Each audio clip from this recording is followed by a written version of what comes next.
This is Uprising. I'm Sonali. Something unbelievable happened last week in the oil and gas soaked state of Texas. Residents of Denton voted to ban fracking in their town, which lies on the edge of the Barnett Shale. Although 270 gas wells already spot its neighborhoods, the fracking ban garnered 59% of Denton's vote. Chevron, Occidental Petroleum, and a number of other companies spent 10 times what fracking opponents spent leading up to the election to defeat the measure. Now, those companies are gathering their forces to fight the ban in court. In Illinois, however, oil and gas companies are celebrating.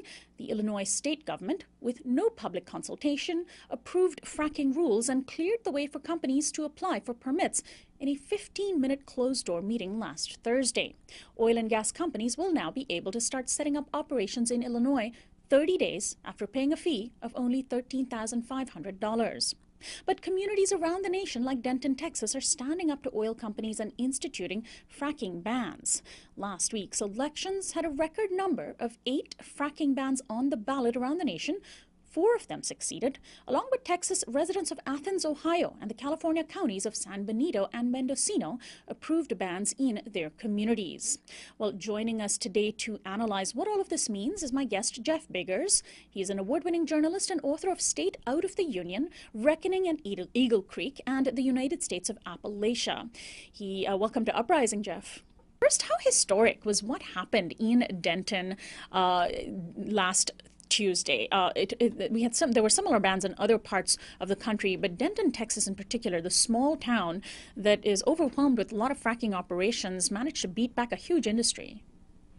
Yeah, and I think it's not only is it overwhelmed with fracking in, operations, but it really is sort of ground zero where some of the first fracking had ever begun. So you're really sort of taking on fracking from its very source. So for the community to come together to stand off with the oil and gas industry right there in Texas was an incredible and very inspiring referendum that I think the rest of the nation very much felt. So voters were outspent hugely, 10-1, by oil and gas companies, and yet they managed to beat it back. Is there a lesson for other fights, not just around fracking, but around other energy industries? Because, of course, as you well know, Jeff, the main justification that these oil and gas companies have, especially in poor parts of the country, is that this is an industry that brings jobs. Right, exactly. I think what the community in Denton was able to do was to really show the bigger picture of truly what the greater cost is going to be beyond a handful of jobs or even a series of a lot of jobs over a short term. What they were able to prove was that we still have so much evidence we're collecting about the incredible health risks from fracking, both in terms of air pollution and also contamination of water. They were able to, once again, pull the scientific evidence to show of risk of earthquakes and many other issues that really go beyond just a handful of jobs or a short-term boost to the economy. So I think by showing that bigger picture, truly made a big difference on a community like Denton.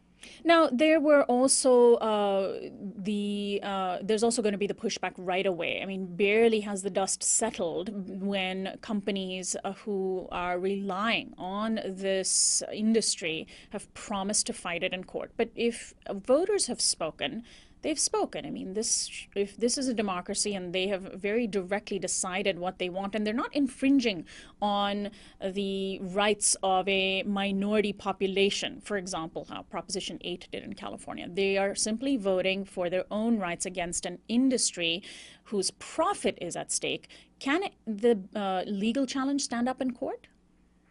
I think that's going to be the big question, and we really won't know the answer to that, I think, until we get into further down the line with litigation.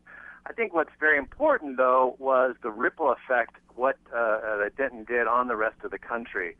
I think the idea is that if at ground zero of fracking, a community can come together and withstand the incredible pressure of the oil and gas industry, then why can't the rest of the states and the rest of the communities who are also facing this kind of rush into fracking to really take advantage of this boom right now, hold the line as well. And so I think beyond litigation, beyond the court case, it's really more of a ripple effect for the rest of the nation to once again hold the line against the fracking industry.